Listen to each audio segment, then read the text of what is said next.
Donc monsieur Ryan, vous êtes sur votre deuxième leçon pour passer votre permis de conduire. Et quand j'étais à l'école, j'étais malheureux.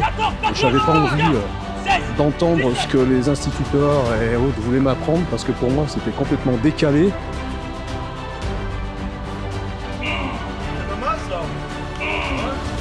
Alors là nous sommes à Albigny-sur-Saône, dans les Monts d'Or. On est vraiment sur la vallée de la Saône.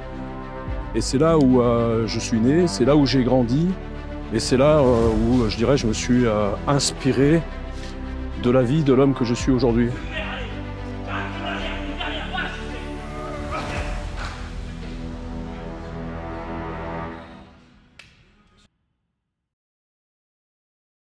Eric, on est où là exactement? Alors là, nous sommes à Albigny-sur-Saône, dans les Monts d'Or. Tu vois, on est vraiment sur la vallée de la Saône. Et c'est là où je suis né, c'est là où j'ai grandi. Et c'est là où je dirais je me suis inspiré de la vie de l'homme que je suis aujourd'hui. C'est ici que j'ai grandi essentiellement et à travers donc la ferme de mes grands-parents, puisque mes grands-parents avaient une ferme avec des chèvres, des vaches, une ferme de polyculture. On faisait la transformation du lait, puisque ma grand-mère fabriquait des fromages qu'on vendait sur les marchés à Lyon, chez Chorlier, Bonnard, qui étaient des traiteurs de réputation. Et puis moi, tous les jours, quand je rentrais de l'école, je montais dans ces chemins pour aller chercher les chèvres, qui étaient, où tu vas voir là-haut, dans les prés des Trois Chênes.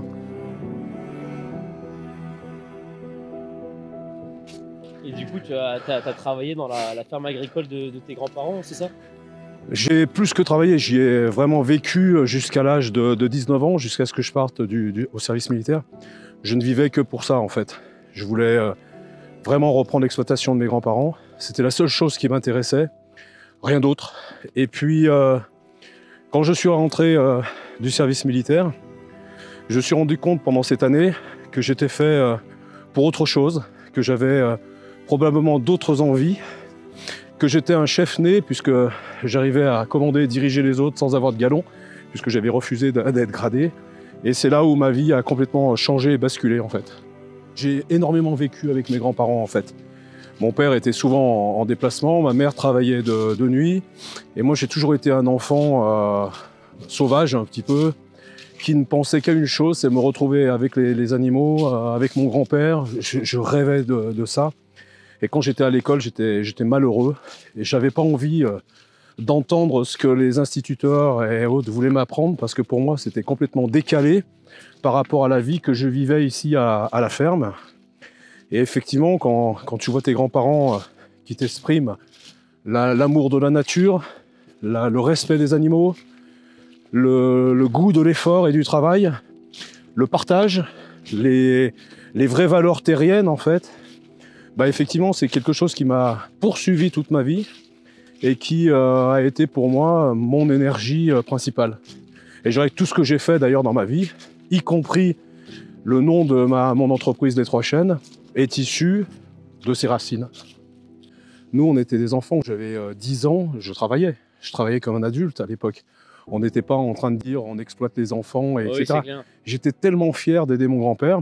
Alors nous, on pouvait sortir le fumier, aller faire les foins, on refaisait les clôtures, on nettoyait les haies, on ramassait les pierres, on nourrissait les animaux. Y avait, à un moment donné, à l'époque des cochons, on avait le droit à l'époque de tuer les cochons. C'était tellement riche, tellement fort, tellement puissant en amour, en partage et puis en connexion avec la nature que j'ai tout appris. C'est ce que je suis aujourd'hui encore.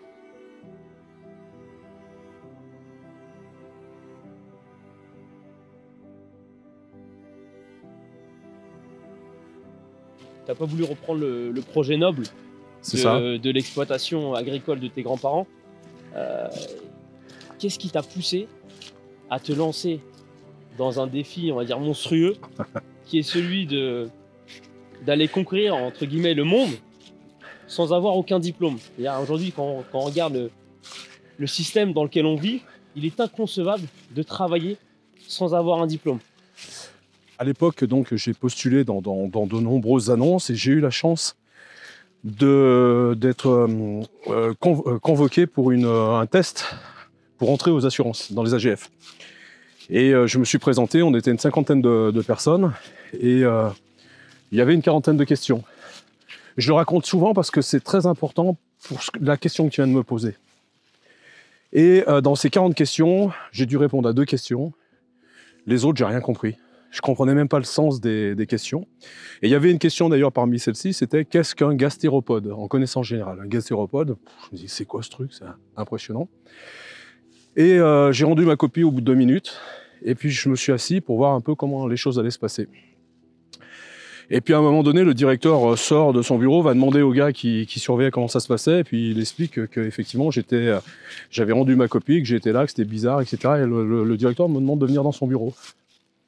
On échange, on discute, et au bout de 20 minutes, il me dit écoutez, vous n'avez absolument pas du tout le profil pour ce poste, vous n'en avez ni la formation ni rien, mais il y a quelque chose en vous qui me dit que je vais vous donner votre chance.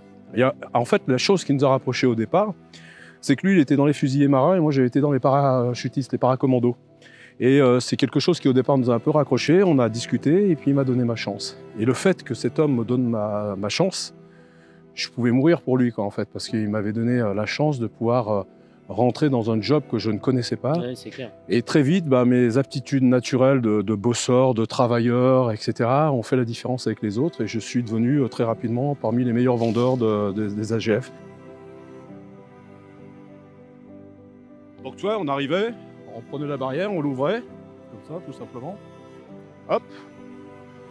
Il y avait le troupeau des 120 chèvres qui étaient quelque part là-bas dans les prés qu'on ne voyait pas là. T'arrivais, je commençais à monter dans le champ. Et puis on criait bi bi bi bi bi bi bi bi bi té té té té té té. Et tu les voyais arriver. Comme ça, elles déboulaient. Et on voulait, bon, fallait pas qu'elles courent trop, parce que tu sais, c'était la fin de la journée, elles avaient les tétines, les mamelles pleines. Donc tu voyais le lait des fois qui sur la route qui faisait des zigzags comme ça, c'était hallucinant. Mais ça, c'était toute ma vie, j'étais tellement heureux, c'était le bonheur extrême. Après avoir gravi le col, on est arrivé à cet endroit-là qui était très cher, donc les 3 chênes. Qu'est-ce que ce lieu t'inspire, Eric, chaque fois que tu viens te ressourcer ici? Ce lieu m'inspire déjà toute mon enfance. Il m'inspire une énergie hors norme. Je pense que j'ai la chance d'être né avec une bonne énergie que je tiens de mes parents, de mes grands-parents, de ma famille. Mais je suis convaincu aujourd'hui que cette énergie a été démultipliée par la foi que j'ai en ces arbres, en ce lieu, en cette connexion que j'ai avec la nature. Et j'y ai passé tellement d'heures sur ces arbres à rêver. Je rêvais que j'étais le vent, que je faisais le tour du monde, de la terre, etc. quand j'étais gamin. Alors que, voilà, quand on me parlait de la Chine, quand on parlait de l'Amazonie, je n'aurais jamais imaginé un jour que je pourrais y aller, tu vois. Et tout est parti d'ici, en fait. Si tu veux, ici, pour moi, c'est mon centre et qui m'a permis d'être ce que je suis aujourd'hui. Du coup, dans cette vie trépidante, comment tu arrives justement à trouver le temps de venir te ressourcer et en quoi c'est important pour toi, Eric? Pourquoi j'arrive à me ressourcer et pourquoi c'est important? Parce que pour moi, c'est essentiel. Je pense que déjà, tu vois, je suis l'enfant encore au fond de moi que j'étais à l'époque.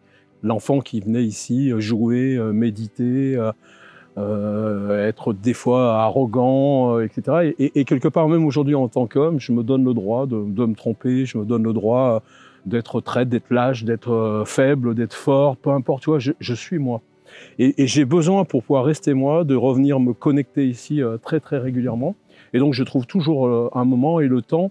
Et quand je ne trouve pas le moment où je ne cherche pas à le trouver, c'est au fond de moi, il y a une petite voix qui me dit « Viens te reconnecter ici ». Et je peux te dire qu'une heure ici, je repars, je suis regonflé à bloc. C'est-à-dire reconnecté.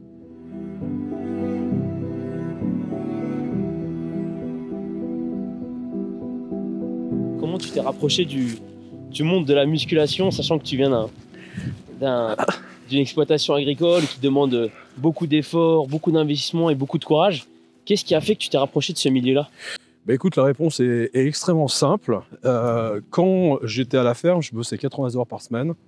J'avais un travail qui était hyper physique. Je suis un hyperactif. J'ai toujours été à une certaine force de la nature. Et quand je me suis retrouvé de passer de ma voiture à être debout dans les magasins et à aller au restaurant, etc., et que je voyageais beaucoup à travers la France, j'ai un jour un ami qui m'a inspiré tout ce qui est hygiénisme, naturisme, etc., et qui m'a commencé à me mettre à la musculation. Et là, ça a été une révélation, puisque déjà, j'arrivais à me défouler, je retrouvais des sensations que j'avais à la ferme, en levant des poids, en activant mon physique, en challengeant un petit peu, comme je challengeais mon grand-père, là je challengeais et je me challengeais. Et la musculation, je suis tombé dedans par nécessité et par passion.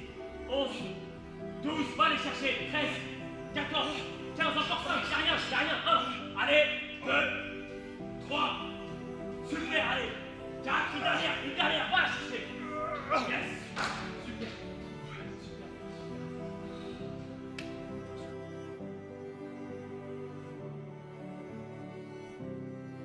Tu me guides, Eric, hein, je suis À gauche, attention qu'il n'y ait pas de voiture qui monte. Donc, monsieur Ryan, vous êtes sur votre deuxième leçon pour passer votre permis de conduire. Donc, j'espère que ça se passera beaucoup mieux que la dernière fois où nous avons renversé un passant, écrasé un chien et rentré dans un bus. C'est ça. Est-ce que tu as mis ta ceinture? Est-ce que tu as enlevé le... Alors pourquoi ça sonne, Jessie? C'est moi. Ah, Ah. C'est Jessie qui sonne. Donc là, nous sommes sur la route de Groll. Et moi, j'habitais... Mes parents avaient construit une villa juste en... On va passer devant, là, justement. Tu vois, moi, j'ai grandi ici, là. Dans cette maison-là. Mes parents habitaient là, ouais, tu vois, ici à l'époque. Ça s'est bien détérioré depuis. Avant, nous, on emmenait les vaches ici, les chèvres. Il y avait des prés de partout, des poiriers, des pommiers, des pêchers. C'était ouvert. Ouais, c'était... Voilà, il y avait cette baraque là, que j'ai toujours vue, là, de Morel. C'est lui qui m'a amené à la musculation, d'ailleurs. C'est moi et mon père, là. À la maison, on est passé devant la villa tout à l'heure. Ouais. Tu vois, là, c'est ma grand-mère.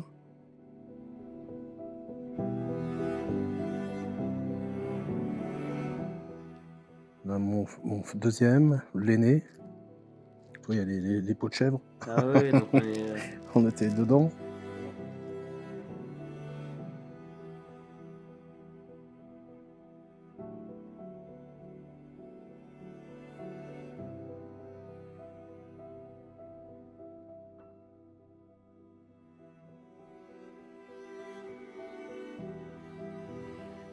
Donc à travers justement les médias et les réseaux sociaux, tu partages beaucoup, énormément de valeurs qui t'ont été inculquées à travers justement l'exploitation agricole de tes grands-parents, là le service militaire et puis après toute ton expérience en tant qu'entrepreneur. Quand on t'entend parler, il y a souvent ces trois valeurs-là qui reviennent, l'audace, le courage et le partage. Selon toi, quelle est pour toi la valeur la plus forte parmi ces trois-là? Les trois sont importantes, mais je dirais que la première, c'est le courage, puisqu'il faut du courage dans la vie pour affronter un petit peu toutes les expériences que la vie nous porte. L'audace, parce que si on veut aller vers des chemins inconnus ou construire son destin, il faut avoir de l'audace et pas simplement se contenter de là où on veut vous emmener. Ce qui est important, c'est d'avoir l'audace de suivre son propre chemin. Et puis le partage, parce que tu ne fais jamais le chemin tout seul. Tu le fais avec d'autres personnes. On a besoin, on est interdépendants. Et j'aimerais vraiment que dans l'avenir, cette interdépendance soit vraiment fondée sur le partage, sur l'amour, et puis sur la liberté, et en préservant notre terre dans laquelle on est. Donc je sais que je suis un petit peu idéaliste, on me le dit souvent, mais je préfère être idéaliste et avoir des rêves et continuer ma vie d'homme comme je l'ai commencé, et la finir comme je l'ai commencé. Est-ce que tu penses que la société est responsable justement de ce changement de système de valeurs? Déjà, tu sais, moi, la plupart de ma vie, je la passe et je la partage avec des jeunes. En général, dans mon travail, dans le sport. Je suis inspiré par la jeunesse et je pense que le grand gamin qui était en moi est toujours là. Et je suis plus en adéquation avec des jeunes qu'avec des gens de mon âge. Ça, c'est la première chose. Deuxième chose, je pense que de mon expérience, comme l'expérience des anciens, on doit montrer un exemple, on doit montrer une inspiration. Mais on n'est pas là pour donner des leçons, on n'est pas là pour leur dire voilà comment il faut faire. Non, il faut leur laisser faire comme ils l'entendent, mais leur donner un petit bout d'indication, un petit bout de chemin qui sont ces vraies valeurs, pour pouvoir leur permettre de se retrouver dans leur propre chemin de vie. Il est vrai qu'aujourd'hui, la société déresponsabilise les gens, mais pas simplement les jeunes, tout le monde, y compris les parents, les grands-parents, tout le monde est déresponsabilisé. Et puis, on ne sait plus où se situer dans nos propres responsabilités personnelles. Qui est responsable de ma vie, de mes échecs, de mes victoires, etc. C'est un peu devenu un petit peu compliqué.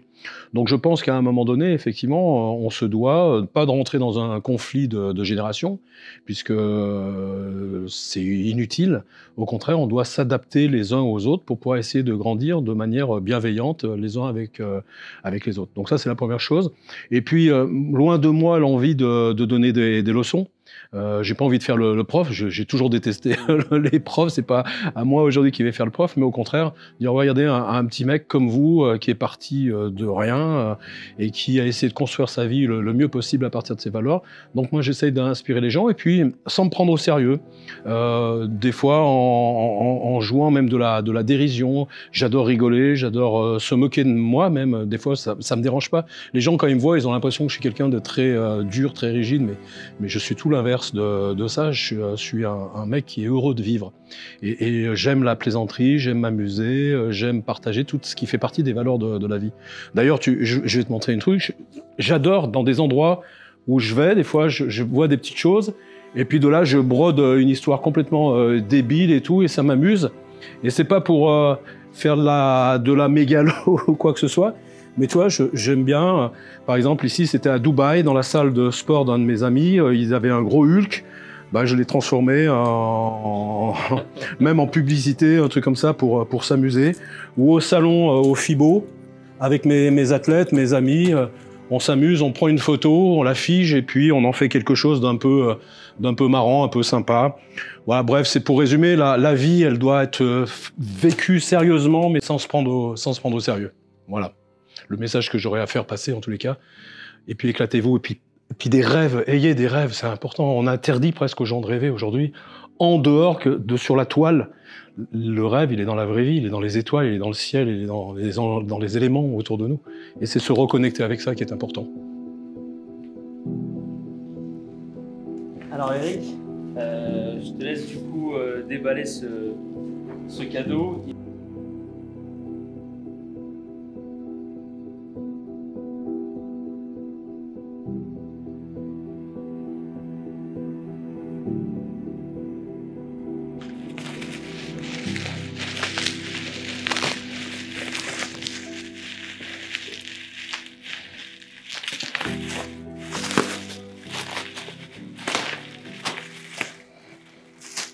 Ah, je vois.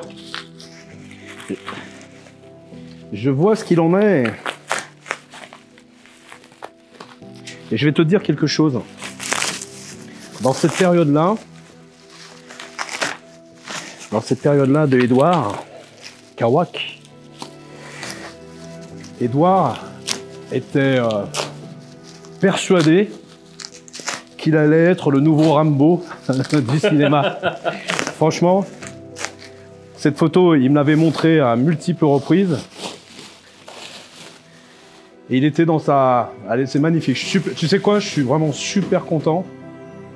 Parce que cette photo, pour moi, elle est mythique dans ma tête. Il me l'avait montrée à plusieurs reprises parce qu'il avait cette photo à sa salle de gym à Nice. Exactement. Et à cette époque-là, il rêvait de faire du cinéma, il rêvait de devenir Rambo. Et il avait fait, je sais pas si tu l'as vu dans le reportage que tu avais fait, il avait fait plein de photos habillé en noir avec les bandeaux, les mitrailleuses, etc., parce qu'il voulait être le futur successeur de Rambo. Non, Édouard, c'était un mec magnifique. C'était un super bel athlète et humainement, c'était vraiment une très très belle personne, une très belle personne. Jamais j'ai entendu Édouard parler de mal de quelqu'un, jamais je l'ai entendu jurer. C'était quelqu'un qui était fidèle, qui avait la joie au cœur, la joie aux lèvres, qui était toujours en train de rigoler. J'ai sa voix qui résonne encore dans ma tête. Voilà. Ah, je te remercie Ryan, c'est très gentil en tous les cas. Avec un grand plaisir. Voilà. Merci. Ah ouais, celle-ci, elle est mythique, celle-ci.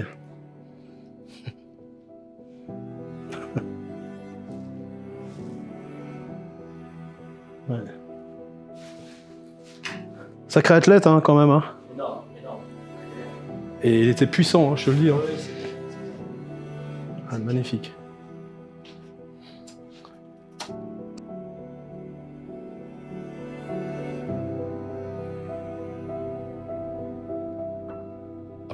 Le message que j'aurais à faire passer en tous les cas, et puis éclatez-vous, et puis des rêves, ayez des rêves, c'est important. On interdit presque aux gens de rêver aujourd'hui, en dehors que sur la toile. Le rêve, il est dans la vraie vie, il est dans les étoiles, il est dans le ciel, il est dans les éléments autour de nous. Et c'est se reconnecter avec ça qui est important.